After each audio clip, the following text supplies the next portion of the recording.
My name is Samira Sayed. I'm the Managing Director of the Center for Social Norms and Behavioral Dynamics, which is hosting this series. Today we have quite a compelling couple of speakers for you today. After this brief welcome, we're going to get started with our early career researcher, Dr. Julia Maimone from UCLA, followed by our main talk for today, which is going to be done by Dr. Robert Hawkins from Stanford University.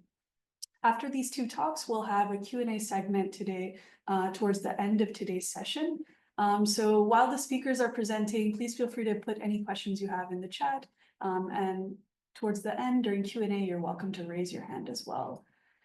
For those of you who might be new to this series, the Norms and Behavioral Change Talk series is hosted by this Center for Social Norms and Behavioral Dynamics in partnership with the Penn PPE, or Philosophy, Politics, and Economics program, as well as the Masters of Behavioral and Decision Sciences program. The center itself is a research center, and we do things like research, training, and consulting projects as well on projects that seek to enact some sort of positive behavioral change. This is just to let you guys know what the schedule is like for our talk series through the rest of this year. So the next talk we have is on March 6th. And also at the very bottom, just to note that we have a social dimensions of poverty workshop taking place tomorrow.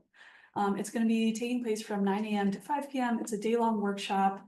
We have sent out details on the workshop through our listserv. But for those of you who might not have received the details, please feel free to, you can either send me a direct message or my colleague Joshua Rosado, who's also on this Zoom. Feel free to send us a message and we'll forward all of the details to you as well as the registration link. And then just before we get started, a couple of notes. Please kindly, as the presenters are speaking, if you can mute yourselves, that would be great. We welcome you to keep your camera on so that we can have a more interactive conversation. And also, again, for questions, you're welcome to put them in the chat or raise your hand when we have the Q&A segment towards the very end. And so with that, I can turn to our first speaker today, Dr. Julia Maimone, who's a postdoctoral scholar at UCLA. And so let me just actually stop sharing my screen so that, Julia, you can present. And as you do that, I'll share with everyone that Julia is currently a postdoctoral scholar in the behavioral decision-making area at the UCLA Anderson School of Management. She received her PhD in marketing from the Rady School of Management at UC San Diego. And her research employs a judgment and decision-making approach to study moral, social, and cognitive questions, particularly in the domains of consumer behavior and political marketing. And so with that, I hand it over to you, Julia, and thank you so much for joining us. Thank you, Samira. Thank you so much for having me. Can you all hear me okay? Yes, we can. Awesome. Thank you. So once again, thanks a lot for having me. I am super excited to present this project to you today. Citation penalties following sexual versus scientific misconduct allegations. That is shared work with my amazing co-authors, Gil Apple, Craig McKenzie, and Ayelet Nizi. And before getting right into the research, I just want to briefly tell you where the idea for this project came from. As I'm sure most of you know, recently there have been a lot of celebrities accused of sexual misconduct. And after learning more about the allegations to these celebrities, I asked myself the question that I think most people ask themselves in this situation. That is, can I still listen to these people's music? Can I still watch their movies? And I realized that while punishing transgressors through their work in contexts like this might seem kind of inconsequential, that is not always the case. So I'm a researcher and I thought of my field and I thought, what if Einstein had accusations like this? Should we not use relativity theory anymore? And so with my co-authors, we decided to look at what happens to the citation rates of scholars accused of sexual misconduct. As scientists, we all know the real purpose of citations is scientific. Citations serve to promote scientific advancement and acknowledge the contribution of past research. And citations are really meant to capture the impact of scholars and scholarly work across disciplines. And maybe because of this, we scholars we do get benefits from citations, right? We get jobs, we get promotions, we get pay raises. And maybe because of this, there's evidence that scholars sometimes use citations also for non-scientific reasons. For example, we are more likely to cite our friends, in part because we want to help them get these benefits, and in part because we are more likely to be cited in return, and so to help ourselves. And the question we're really asking in this paper is, do sometimes scholars avoid citing their peers to hurt them? And when I say to hurt them, I do not necessarily mean intentionally hurt them, but basically that's the result at the end of the day. And so what can happen to the citation rates of scholars accused of sexual misconduct?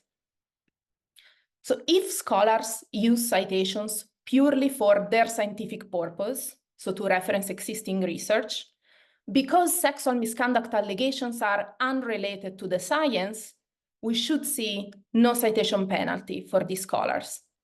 And you see an increasing graph here, and that's because citations tend to naturally grow over time. However, if scholars use citations also for non-scientific reasons, for example, to hurt transgressors, we could see a citation penalty for these scholars. And by citation penalty, I mean that citations don't grow as fast as they otherwise would, or even decrease. And we predicted we would find evidence of this second case, that scholars accused of sexual misconduct would incur a citation penalty. However, before collecting data, we decided to get a benchmark to put any potential finding of citation penalty in context. And as a benchmark, we chose scholars accused of scientific misconduct, so data fabrication or falsification. Why did we choose them? Because while it is unclear what should happen to the citation rates of scholars accused of sexual misconduct, depending on how we use citations, hopefully we all agree that the citations of scholars accused of scientific fraud should decrease, and they should decrease a lot. And that's because if we find the finding in the literature to be fraudulent, we should not build new research on it. So we predicted we would find this second case, where both scholars accused of sexual misconduct and scholars accused of scientific fraud would incur a citation penalty, but this penalty would be larger for scholars accused of scientific fraud. Now, let me tell you what we found. We collected Web of Science data, and as predicted, we found that scholars accused of sexual misconduct did incur a significant penalty in the 3 years after allegations became public. But I think even more surprisingly, we were not able to detect a significant penalty for scholars accused of scientific fraud. And we replicated this result across a whole bunch of robustness checks. Obviously, we did not predict this direction. And now I want to think with you through some potential alternative explanations that could explain this finding. So first of all, we thought, well, maybe scholars accused of scientific fraud do not incur a significant penalty because these scholars have both retracted and non-retracted papers. And so it could be that when someone is accused of scientific fraud, scholars expect their entire portfolio of research to be inspected. And if a paper is not retracted, maybe it has been cleared. So maybe people feel comfortable citing the non-retracted papers of these scholars.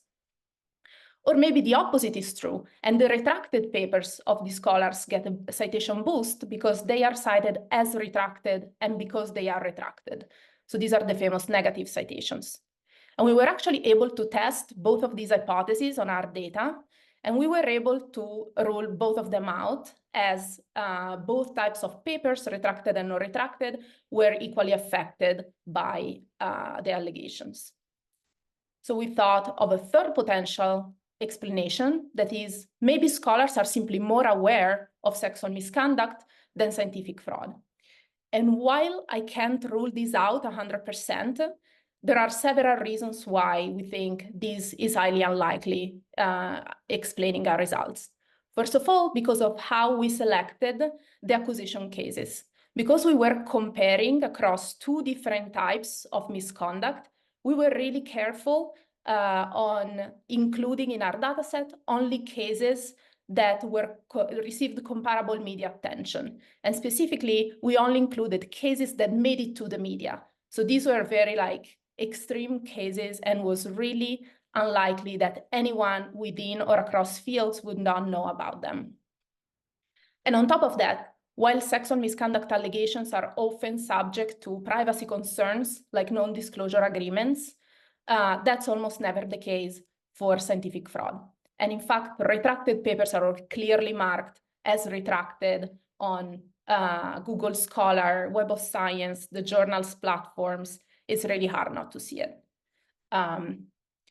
So we ruled it out. And finally, we considered that maybe scholars are simply more averse to sexual misconduct than scientific fraud. And we actually find suggesting evidence that that's exactly what's going on. We asked a sample of people, non-academics, which misconduct type they thought would be more disgusting, more deserving of punishment, and worse in general, considering that both types of misconduct can have different degrees of severity. And the overwhelming majority of our participants told us that they thought sexual misconduct was worse. And at this point, you can say, okay, Julia, but these are lay people. We are talking about scholars who go through an extensive training and know how to use citations. And so are academics aware of their citing behavior, are aware that they're doing this? Do they think that scholars accused of sexual misconduct should be cited less? And the answer is no. We ran a survey on academics across both STEM fields and the social sciences. And they reported that they would be more likely to cite research published by scholars accused of sexual misconduct than of scientific fraud. And so this opens the door to one of two possibilities. Either scholars are unaware that they are less likely to cite sexual misconduct than scientific fraud. So, sorry, research published by scholars accused of sexual misconduct than scientific fraud. Or they are aware of it, but they're unwilling to report it to me, maybe because that normatively they should not be citing fraudulent science. This is all I have for you. I'm really sorry I didn't have time to go more deeply in the data and the analysis we ran, but the paper is forthcoming, so if you're curious, please feel free to email me, and I would really love to continue the conversation. Thank you so much. Great. Thank you so much, Julia. Fantastic. I see applause in the crowd as well. There's a question, and we can come to that later in the Q&A. But with that, let me just share my screen once more as we turn to our next speaker today, who is Dr. Robert Hawkins. So Robert is an assistant professor of linguistics at Stanford University, where he directs the Social Interaction Lab. He's interested in the cognitive mechanisms that allow people to flexibly communicate, collaborate, and coordinate on norms and conventions in social networks. Let me just stop sharing my screen so that, Robert, you can go ahead and share yours. And as you do that, I'll also mention that Robert received his PhD in psychology and was a CV Star Fellow at the Princeton Neuroscience Institute prior to starting at Stanford. And his talk today is titled How Social Identity Expression Shapes Social Norm Dynamics. And with that, I hand it over to you, Robert. I think you're just muted at the moment. But thank you so much for joining us, and please go ahead. Thank you all so much. I'm really excited to be joining you today. This is such a great series, and I'm super influenced by a lot of the work coming out of this group. So this is a very theoretical talk, but I hope that we will have a chance to discuss in the Q&A maybe some implications of this for the kind of applied sort of high impact real world norm behavior that I think we're all interested in. So I want to start with a basic observation about language, which is that we use different words to talk with different people. So this kind of audience dependence is never clearer to me than when people are talking about baseball. So here's an example of an article about baseball. And you can guess who it's written for. So it's, as a hint, it's not me. So this article asks, will the Mets make Kansas City expand? And this was already a little curious to me because I didn't know like what kind of operation you could do to make a city expand. But then I start thinking about how you groove first inning pitches. I wonder how you pitch around royals. Maybe like what a whiff is in this context, because uh that like a smell thing, or what's a four-seamer. So these are all uh pieces of lingo that people who are fans of this sport use to talk about it. But critically, um uh this article is written in English, but it doesn't mean that everyone in the English speaking community can understand it. So there's a rich literature in sociolinguistics and uh, social psychology more broadly about the way that our conventions of language use are indexed to social representations. So when I'm in my linguistics department at Stanford, there's certain expectations about how you talk about things, and things that are shared in common ground with linguists. But there are other things that I would do if I were talking to a group of philosophers, and these are partially overlapping with the set of baseball fans. So there's this idea that even something as sort of classically conventional as language, the meanings of words, are not these monolithic objects. They're indexed to our representations of the social groups that we navigate in our everyday lives. So if I'm a baseball fan wanting to talk about last night's game, I need to know if my partner is in that group of sort of diehard fans, in which case I can talk about four-seamers. But otherwise, I might want to use other words.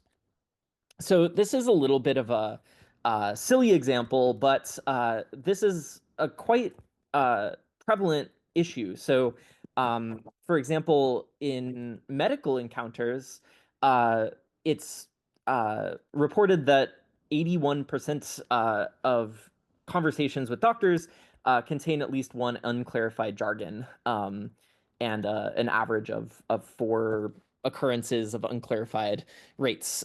So this can really affect our communication in settings where there's mismatches in the social group identity of different people. So doctors are used to talking to other doctors.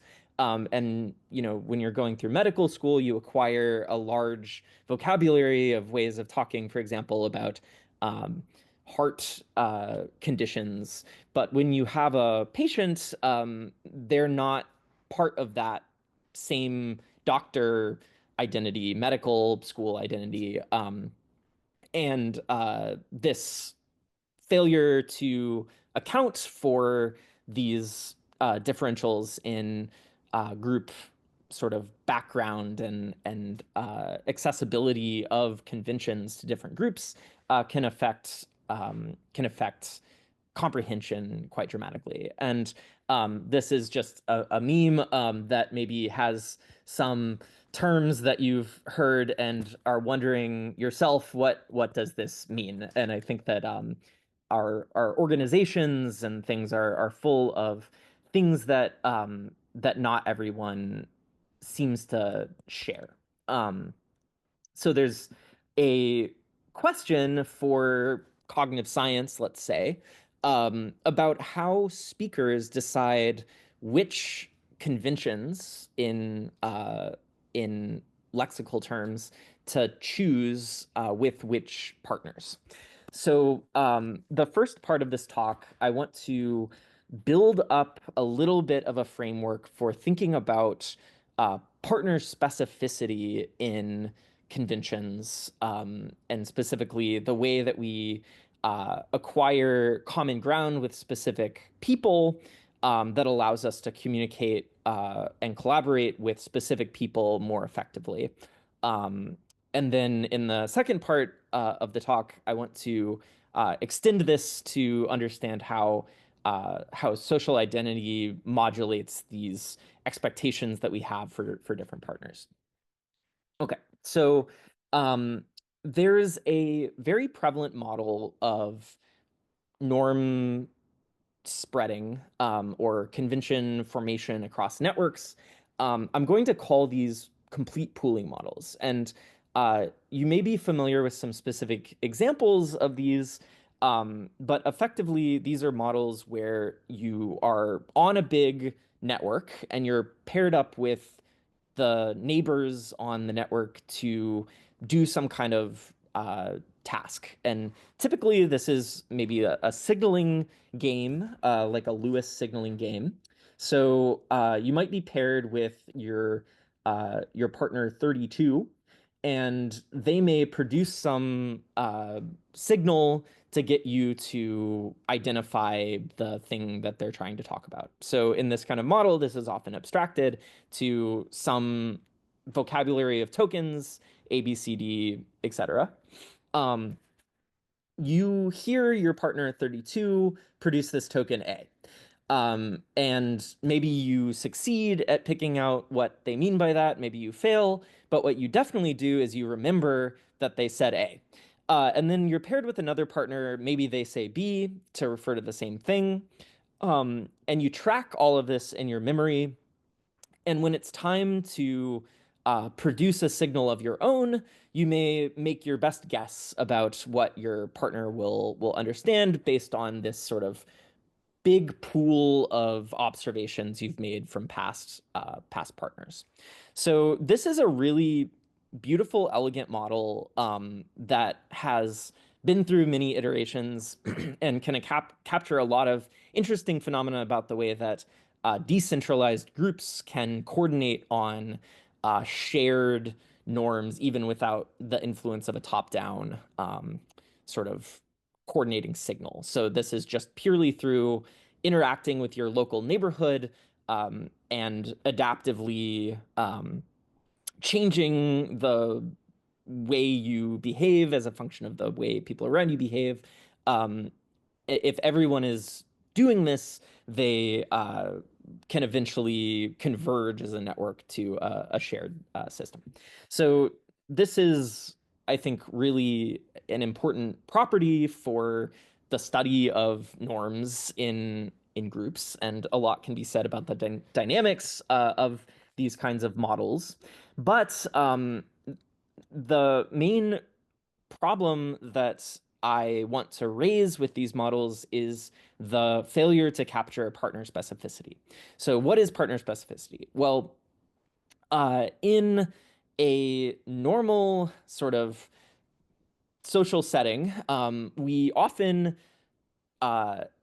communicate with the same partner repeatedly. So this first scenario assumes that you are kind of randomly paired with different people. And this is, I think, a really apt description of maybe driving on the right side of the road or, the left side of the road because you don't really know who's in the other cars and you're not likely to see the same car multiple times. But for other kinds of norms that are sort of more situated in our everyday lives, we're often embedded with specific partners. So instead of sort of randomly being paired at every time step, we might have an extended interaction where we play a repeated game essentially with partner 32. And we learn a pretty good representation of how to communicate with partner 32. And then we switch. So in the literature on common ground, there is widespread consensus that these kinds of partner boundaries matter a lot. So if I communicate in a game with the first partner, I can coordinate on a really effective way of communicating with them. So I know that when they say A, they mean this. But importantly, if they leave the room and another person comes back in, which is the study that Dina Wilkes-Gibbs and Herb Clark ran in this classic 92 paper, you might expect under a complete pooling model that's not tracking the identity of these partners to continue using that convention A. And that's not what happens. So in fact, when that new partner comes in, you sort of reset your expectations in some way. And the important sort of mechanism driving that has often been appealed to as a kind of common ground, a representation of who you share history with. So in this case, complete pooling may lead you astray because you are sort of overgeneralizing from experience with a smaller set of partners. And in this case, one partner. So you could imagine a way of patching this up. So I'm going to call this a no pooling model. So a way of patching this up to support partner specificity is to put a little box around your experiences of talking with partner 32. So when you encounter partner 32 again, you index into your memory of what they've said.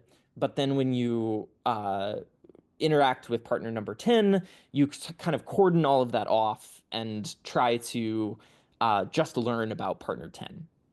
So this way of sort of isolating or cordoning off the memory that you have for different partners and only instantiating the sort of relevant experiences with the partner that you're interacting with really nicely captures partner specificity, but it has this very bad consequence for convention formation more broadly, which is that there's never any way that you can form expectations about novel partners, which is one of the key theoretical properties of norms, which is that they extend to strangers that you've never met before.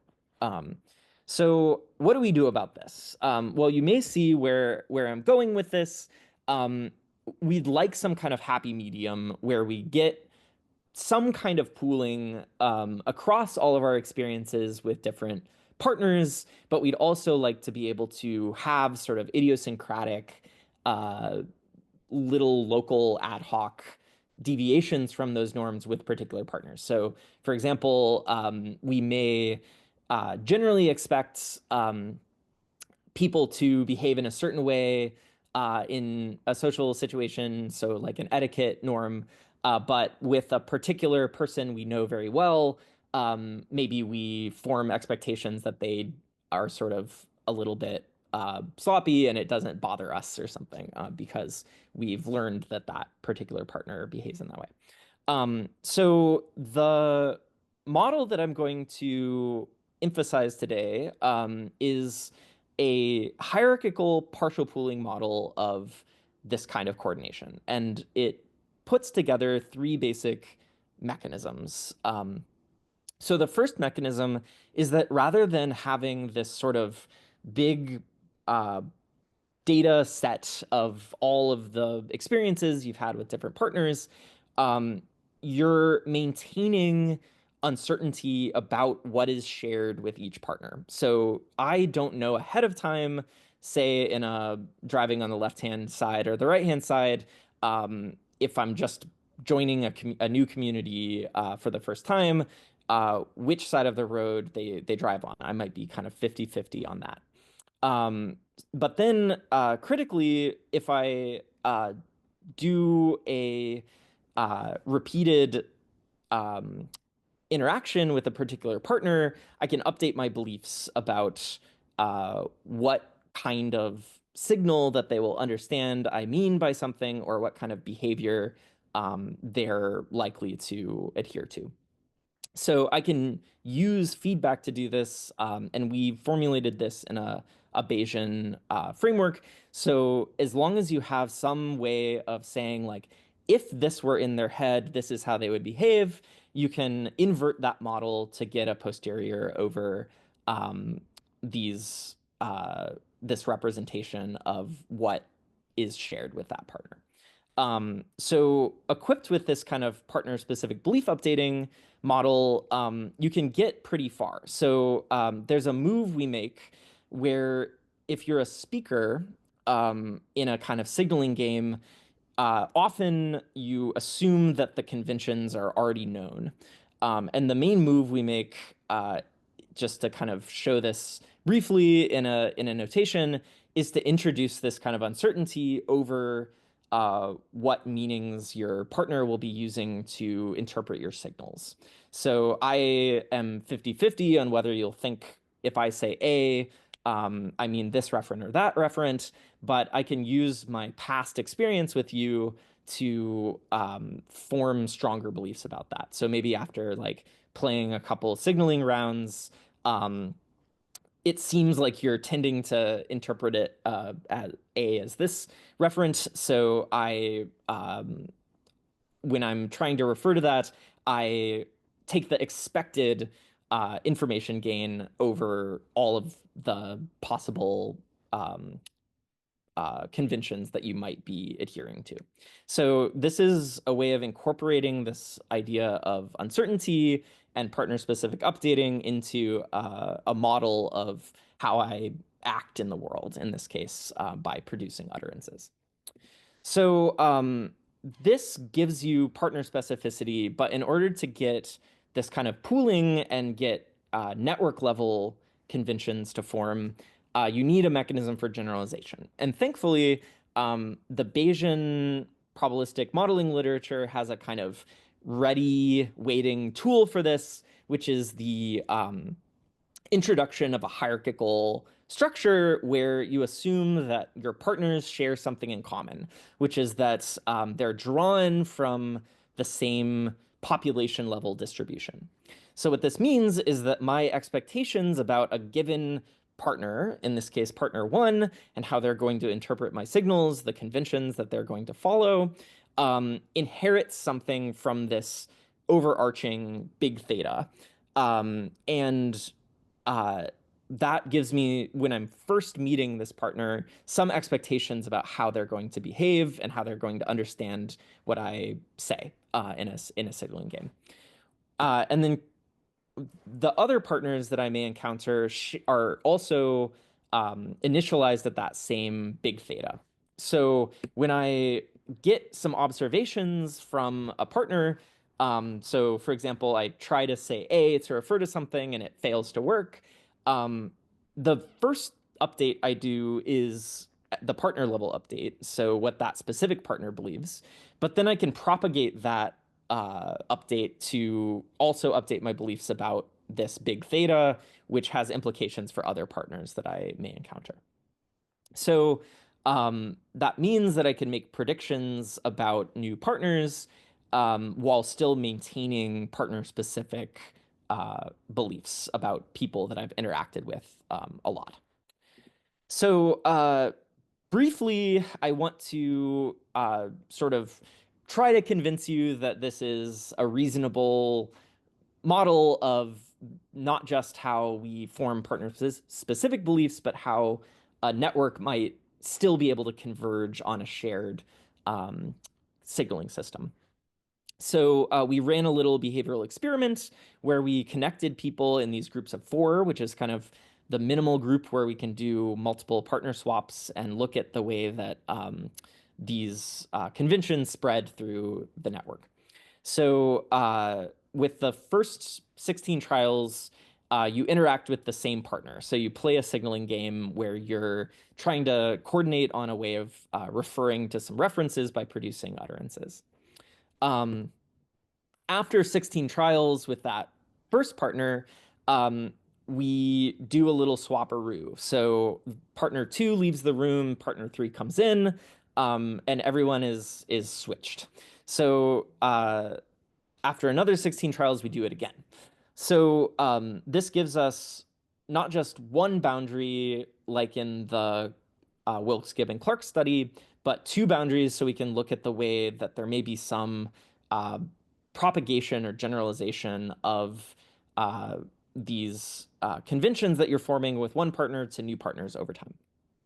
So just to think about the predictions here, a complete pooling model sort of barrels forward with the conventions that they've formed with the first partner and doesn't really reset their expectations at these partner boundaries at all. A no pooling model completely resets their expectations and kind of starts from scratch with every partner. And this hierarchical model has this kind of feature of both of these. So you get these big jumps in resetting your expectations at the partner boundary, which are indicated by the vertical lines. But your first interaction with a new partner, you're increasingly willing to extend that convention or extend that norm to a stranger, knowing that they are in your network. So critically, like they all knew that they were interacting in this group of 4 people. And the empirical data supported both of these statistical signatures. So there was a significant jump in the length of the referring expressions used at these partner boundaries, indicating that you were resetting your expectations to some extent. However, there is also a decrease in the description length of the initial interaction with a new partner. So we took this to be sort of initial evidence that your ability to form these partner-specific conventions allows for gradual improvement with additional partners. But you might be worried that this is a very individual level analysis, and there's lots of reasons why a particular individual might be resetting in this way that's sort of independent of what is going on at the network level. So for this second and final result that I want to present, we're looking at the alignment across the entire network of 4 people.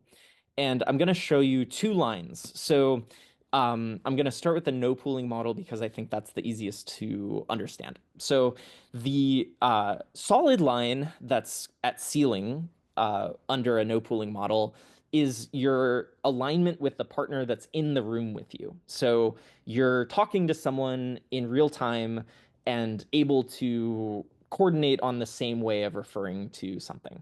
So under a no pooling model, this is at ceiling all the time because you're adapting to your partner in the room. The dashed line is whether I'm using the same signal as the person in the other room.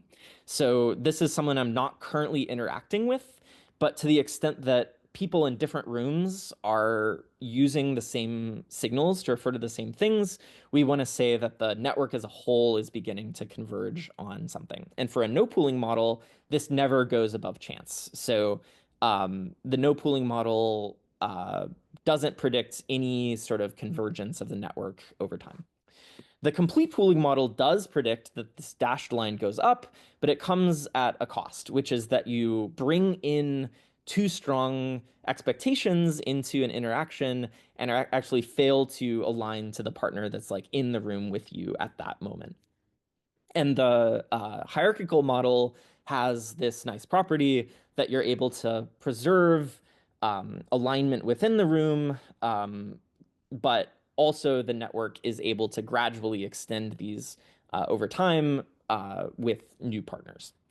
And that was the pattern that we found in the empirical data. So the entire network was able to converge as a whole. So even though I'm not in the same room as you, I'm more likely over time as the network sort of mixes and you interact with more partners to nonetheless be sharing the same convention. Okay, so going back to this question of what do we say with who, I think that there's evidence that we've been able to draw both from the literature on these partner specificity effects and in our own study that shows that you're able to use a specific identity of a partner to sort of deviate from maybe group level expectations and also use experience with one partner to form generalizable expectations about new partners. But I promised you at the beginning that I would be talking about social identity. So how does that fit into the kind of theoretical framework that I've sketched out?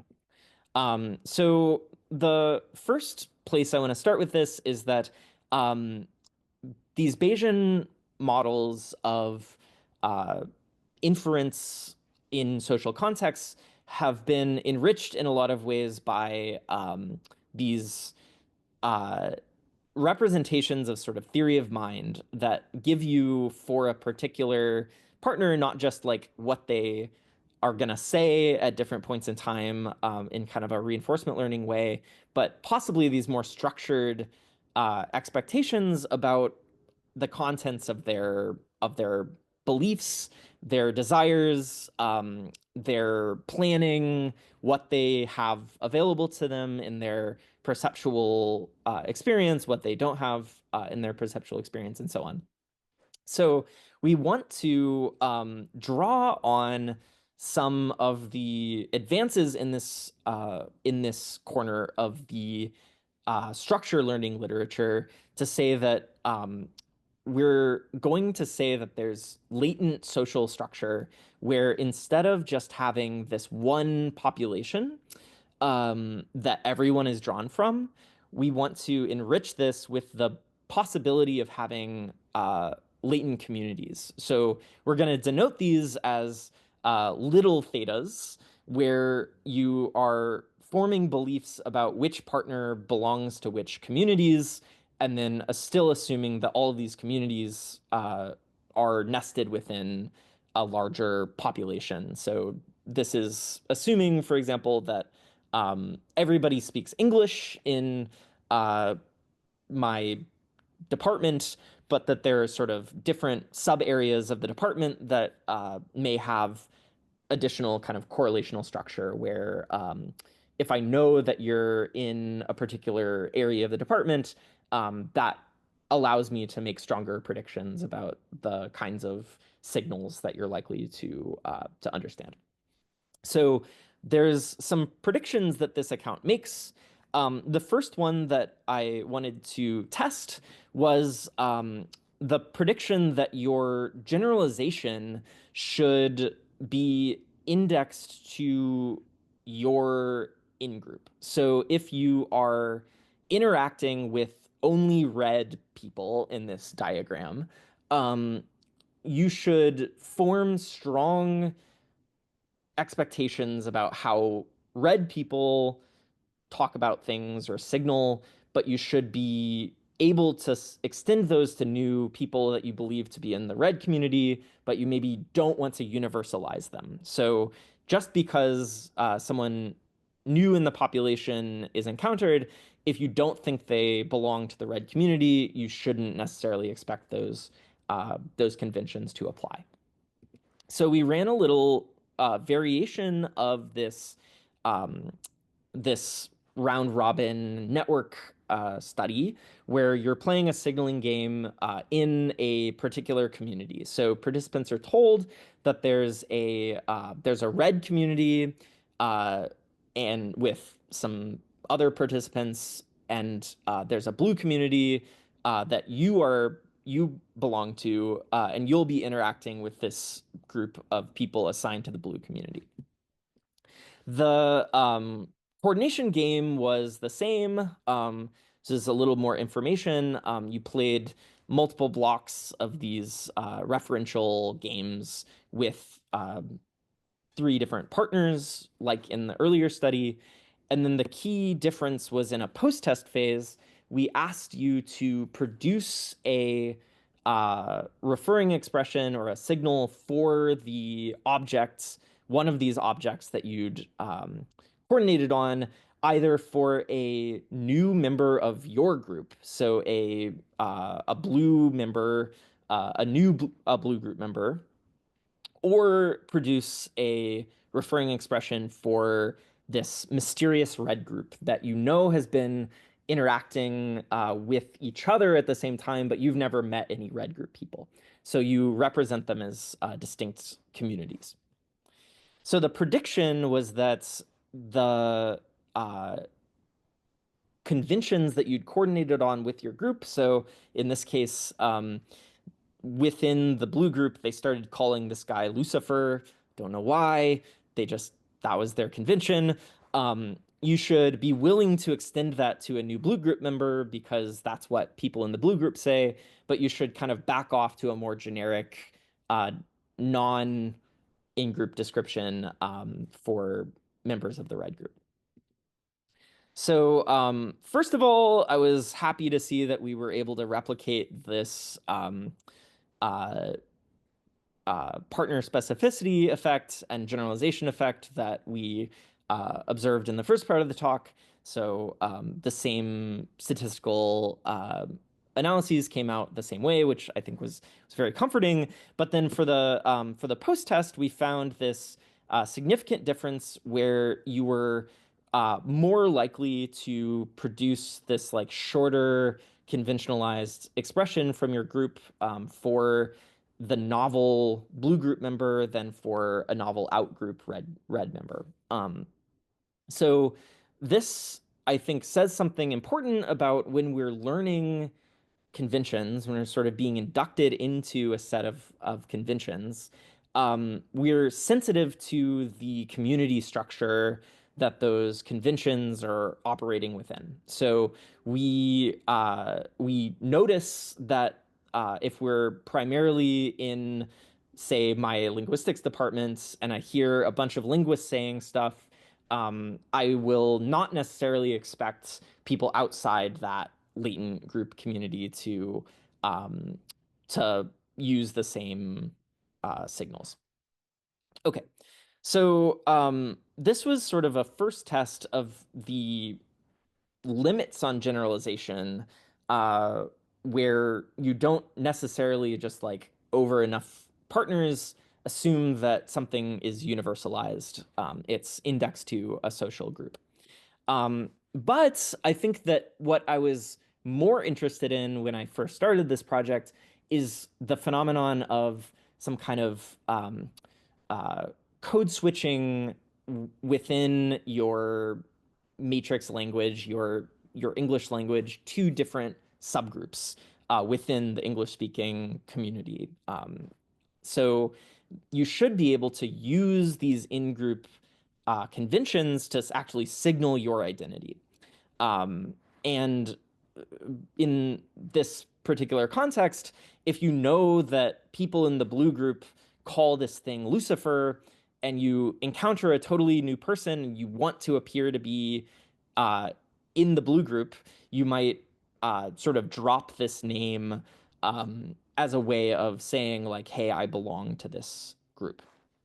So we did a series of experiments to test this, where you're not only trying to successfully refer to something, but you also are trying to make your interlocutor believe something about your group membership or group identity. So we extended this sort of baseline epistemic model that I presented earlier, where there's this sort of referential informativity term where I'm trying to produce a signal that reduces your uncertainty about what the target is, and adding this additional term, which is trying to reduce your uncertainty in a different way, which is reduce your uncertainty about the group that I belong to. And this is work that I've been doing over the last 6 months with Alicia Chen and Rebecca Sachs at MIT. So how do we test this kind of social identity utility model where your choices of referring expression are guided by this desire to signal in-group identity? So the main trick here is that when you're reasoning about the lexicon, it's indexed to a particular group. And we had a few sort of conditions where we manipulated who your audience is, and whether you so we gave people a 2 alternative forced choice between 2 possible referring expressions they could use. And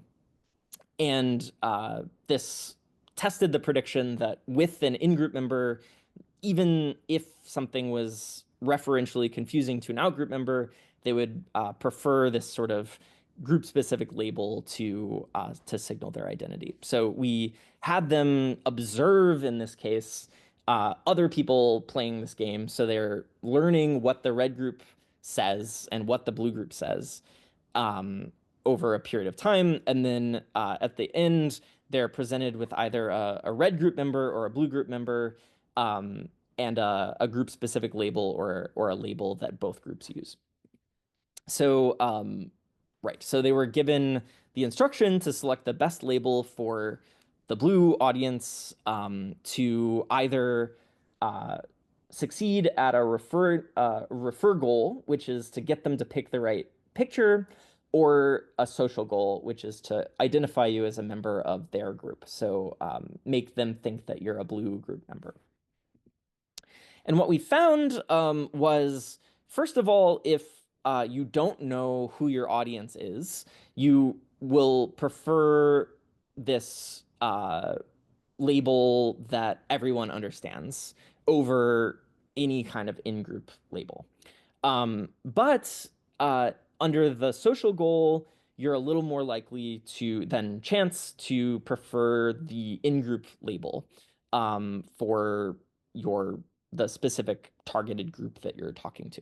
And this was predicted by a model with social utility and not by the base model that can't explain why you would differentially produce a less understandable referring expression for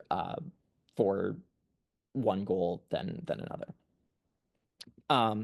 So the final experiment that I am going to present is a development of this where we wanted to subject it to a stronger test. So in this case, rather than just one audience member, so like you're talking to a red person or you're talking to a blue person, we gave people a mixed audience. So they were given a group of 20 people, say, and they were told that 4 of them are in the blue group, which in this case was your group. So you only observed the blue group. And you were given these two goals in different trials. So in some trials, you were trying to get the audience to select the correct picture. And in the social goal, you were trying to get people to identify you as a member of your group. And what we found was that as the proportion of naive members of the group goes up, so as there are more people that don't belong to your group, the refer condition, you're more likely to use this sort of transparent non-in-group label because that's the thing that the most people understand. But under the social goal, you actually keep using this group-specific label even when a large proportion of the group doesn't belong to your own identity. So what this suggests is that there's a connection to some of this work on aiming low for an audience. So if I'm trying to communicate with a naive audience, say, in a talk, an academic talk, I want to be understandable to the least knowledgeable person about the thing that I'm talking about. So if I'm teaching, I want to sort of make sure that everyone in the class understands me. So I may go out of my way to provide additional information just to make sure that the students that are sort of most confused are brought up to speed. And I think that this suggests that other goals may predict different functions of the proportion of the group. So if I'm giving a talk and there's only a few people in the audience, but I really want to make them think that I belong to their group. So I was actually giving a talk yesterday to some people in my department that I really wanted to impress. I might like actually prefer to say things that are more group specific for the people that I want to signal identity to, even if it means coming at a cost to understandability to people outside my group. Okay. So obviously this is a manipulation. So we told people what their goal is. This leaves open the question of how people sort of spontaneously navigate these goals. So there's, lots of reasons why in a particular setting I may weigh one goal more strongly than another. But this provided some evidence for a model where you really need both goals to explain the full range of behavior.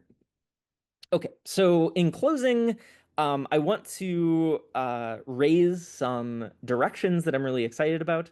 So we've begun running some simulations looking at the way this kind of group signaling co-evolves with the conventions themselves.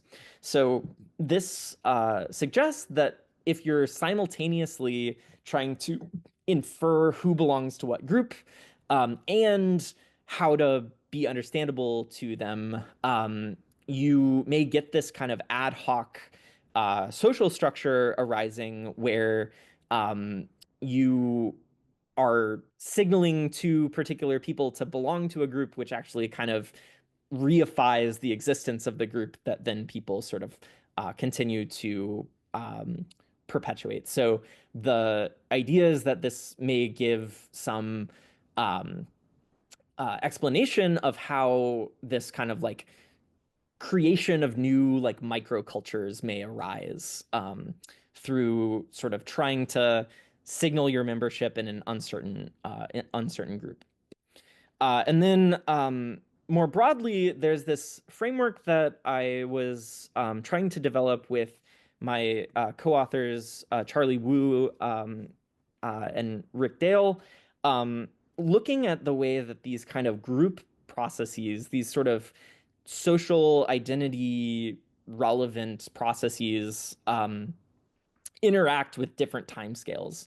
So we were trying to argue that this kind of local coordination behavior with like small groups of people that you want to belong to, and the sort of specific identities that you form with particular slices of the overall population sits at this very pivotal mediation role between what we may think of as sort of cumulative culture or like intergenerational culture. So these are very large scale collective phenomena. So you can think about like language change as a whole or norm change as a whole over an entire society. And these sort of individual cognitive processes that were instantiated in the model, which is like making inferences about who believes what and how you can most effectively communicate about the thing that you're trying to communicate about. And I think that like thinking about this small group zone and the kinds of processes that unfold within these kinds of small groups can give us some traction on bridging what we know from the cognitive sciences about individual cognitive processes and these sort of sweeping large-scale dynamics. So I'm quite excited about sort of trying to flesh out this framework more and showing how these links sort of bridge microstructure with macro dynamics. So with that, I want to thank my lab and thank you all for your attention. Great. Thank you so much, Robert. What an interesting talk. With that, we can just kind of move right into our Q&A. What I'll say to folks is like, please feel free to raise your hand or put any more questions in the chat. We can start with the questions that were posed to Julia from earlier. So Julia, the first question for you from Angela is, do you differentiate between scholars who were accused but not found guilty after an investigation and scholars who were accused and found guilty? That is a great point. And there is actually a difference between the two groups, the two types of misconduct, because scientific fraud is much more, is much easier to prove compared to sexual misconduct. There's data forensic versus like sexual misconduct often is simply one party's word against the other. So actually in our data set, at least, many more of the scientific fraud cases were, ended up with a guilty verdict, but not in the sexual misconduct, which it's true is an asymmetry between the two groups, but if anything should work against us, our findings. So to be conservative, we simply talk about accusations, regardless of whether they concluded into a guilty verdict or not. But, there's that. So thank you so much. Great. Thank you, Julia. And thanks, Angela, for that question. Another question for you, Julia, was from Aswati, who asks, following up to the previous question, is there any difference between scholars of early or the mid to senior level researchers? That's also a great point. Actually, we do not differentiate between the two, but I know other research who did, and they find that actually as for,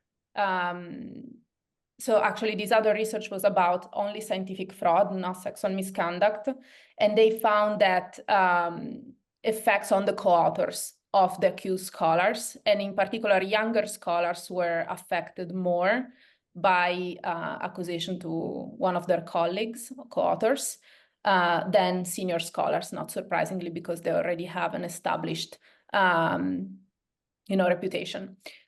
We do not really differentiate between the two, but I think it would be a really interesting angle. Also, I don't really have an analysis on this, but my sense was that in our data set, scholars accused of sexual misconduct were on average more established older scholars than those accused of scientific fraud, because you also can imagine that, so we only included cases that made it to the media, and so cases that made it to the media on the sexual misconduct side are likely from older scholars, more established, and that made kind of more noise.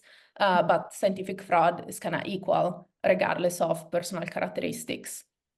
Gotcha. Great. Thank you, Julia. And then, Julia, the last comment for you, it's just, you can see this message from Eugen, but he was just sharing a paper that you might find relevant.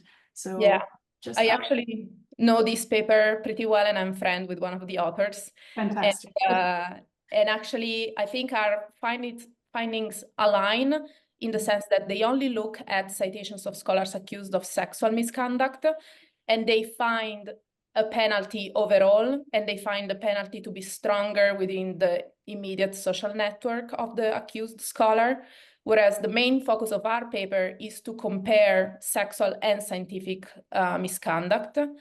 And so the main, as I see their paper, and maybe I'm wrong, but like the main point of their paper is to see on the side of who cites the paper, right? They can differentiate between who the citing scholars are, which we don't have that data. We only have data for how many citations each paper has. So we can't look into that, but what I can say, I think their results make a lot of sense to me, because as I mentioned, we only had included cases that made it to the media, and therefore most people were aware about them. But if you release or relax this requirement and include all of the accusation of scientific fraud, even though that didn't make it to the media, then fewer people are likely to know about them, and therefore people in the immediate network are more likely to behave as if they know the accusations, because they do. That's my intuition. Okay, gotcha. Super helpful. Thank you, Julia. Thank you. Turn to the group. Just one comment for you, Robert, which was our faculty director, Christina. She had to go teach a class, but she was just saying that she has some questions, especially about social identity. Robert, do you already have Christina's email address, like that, so you can connect separately with her? Yes, I will do. Yeah, Okay. thank you so much. Perfect, perfect. So now we turn to the group. If there's any questions, whether for Robert or Julia, please feel free to either open your mic, raise your hand, whatever you feel comfortable with. Uri, please go ahead. Yeah. Thank you both. This was really interesting. So I have a question to Robert. So this framework is, I really like the kind of, especially the last bit with the middle group and kind of like tracking a bit more, which is probably a bit more complex to understand. But even going back a bit to the kind of the first thing that you showed, what do you think about the kind of the cognitive limitations or the boundary conditions under which this kind of effect of generalization happens? So what I'm wondering, you show, for example, that within your task, when people switch from one person to another, you start like you need to, it's a new generalization problem. So this is a new inference or new kind of problem. You have these kind of two groups where you need to send your affiliation. But what do you think about more complex situations? For example, if you have multiple groups or groups are a bit more diffused, or if you have like a different context if instead of different person. So this is another kind of way to think about generalization. And especially whether all of these conditions do you think are going to show similar pattern to what you see, what you currently see, or is it going to be slightly different? I hope that I'm making myself clear. So for example, if maybe like generalization is going to be different if you're jumping from context compared to jumping between persons or stuff like this. Yeah, I think that's a really keen observation. So like the first of all, I want to sort of point out that one thing that's both nice about Bayesian formulations, but also a potential limitation is that it's a normative framework. So this means like in some sense there's like a ruler that it gives us to be like, here's some notion of generalization that's like uh sort of the normative way you would generalize if you were sort of like quote unquote rational. So what that means is that for any of these axes, we can set up a, a structured prior, which is to say like a relationship between the particular observations that you have, whether that's like their context metadata. So this might be like, talking to a colleague during the day at work versus out for dinner in the evening. And it's like the same person, but like I have some representation of like, here's how you behave at work and here's how you behave like at dinner. And I'm sort of like able to partition out that where I can sort of take all of the different dinner conversations I've had and sort of pool those to the dinner context variable, and I take all the experiences I've had with like this particular partner across all the contexts and pull that out to the sort of partner variable, and now I have sort of combinations where like if I encounter like a person that I'm familiar with in a context that I've never seen them before, or I have like a person I'm unfamiliar with in a context I have seen before, I can make predictions about those from the sort of uh, kind of abstraction that I've formed. So I think that that is a nice property, but it also sort of puts a lot of work on the researcher to figure out like what those variables are. So you can say like here are the features that are relevant for making these predictions. Maybe there's something about like, yeah, like you could define a big vector of features or something and just say like, okay, we're going to decompose every interaction into some combination of those. I think that it's at a certain point that runs into a bit of a scaling issue because it's really hard to think about how you would enumerate all of these things. So like I kind of wanted to share a slide that I hid, which is like I've thought a little bit about these tractability issues and tried to reformulate this in a more sort of connectionist deep learning way where like you don't need to sort of symbolically specify like all of the features, and instead it kind of you learn it bottom up where you sort of have a big embedding for the situation that includes stuff about your partner, but also about like where you are and what time it is. And I don't know, like you could imagine sort of a big, just sort of feature bundle. And we proposed this trick that I'm kind of proud of, but has basically not been cited at all. That like I think is a nice way to do this, which is uh there's this trick introduced by Lisa Jiang, who is at Stanford, a PhD student, called prefix tuning. And the idea is that you prepend some contextual like token to the beginning of your interaction, and that allows you. So you basically uh, fine tune the representation of that context token. Um, and that sort of abstracts away the things that that particular context has in common. So we tested this, for example, for like domain adaptation on sort of speech in different screenplays, and you can like pull out all of these different prefixes, which are like the decade that the movie was released and the genre and the character and the whatever, and form these really different expectations about the way people talk in these different contexts. And I think that that's in principle a promising way of handling this more generically. But I think that it kind of comes back to, yeah, like I think that in some sense, like the deepest question in cognitive science for representation learning is like, what are the relevant dimensions to generalize along? So I think that I'm not going to solve that problem, but like that we want a framework that can support. Yeah. No. So it's so super cool. Yeah, thanks. I think this is like this is really a nice approach, and I think that like this question of like what are the relevant dimensions at all is interesting, and kind of again like you need some more you can test them experimentally essentially, and thank you so much. Great, thank you, Uri, for that question. I think we have time for maybe if there's one last burning question, anyone please feel free to raise your hand or open your mic. Okay, I think that means no. Let me share my screen one last time so that we can wrap up our session.